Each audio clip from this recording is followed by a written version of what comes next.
بسم اللہ الرحمن الرحیم۔ محترم دوستو، السلام علیکم ورحمۃ اللہ وبرکاتہ۔ فلسطین کے لیے ایک درد بھرا پیغام۔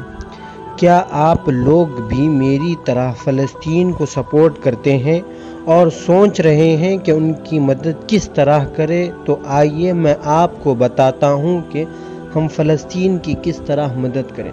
اس سے پہلے آپ کو ایک بات بتانا چاہتا ہوں جو فلسطین کے ایک خطیب نے دل دہلا دینے والی بات کہی۔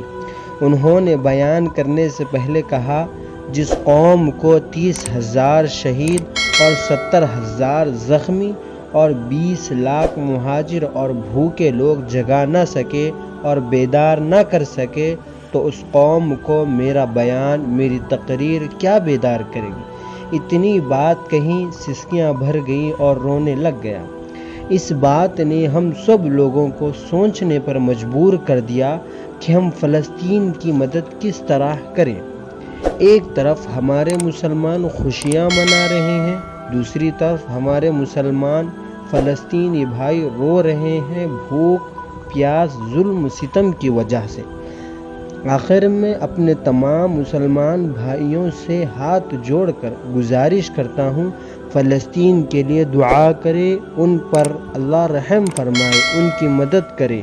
اگر ہم نے ایسا نہیں کیا تو یہی فلسطین کے مسلمان کل قیامت کے دن اللہ تعالیٰ سے شکایت کریں گے، یہی وہ مسلمان ہیں جن ہم پر ظلم و ستم ہو رہا تھا۔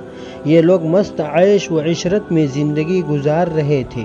ہم کیا جواب دیں گے اللہ کے سامنے؟ ہمارے پاس موقع ہے، ہم جس طرح ہو سکے ان کی مدد کریں، ان کے لیے دعا کریں اور اسرائیل کے پروڈکٹس کا خوب بائیکاٹ کریں، اسرائیل کے پروڈکٹس کو خوب بائیکاٹ کریں۔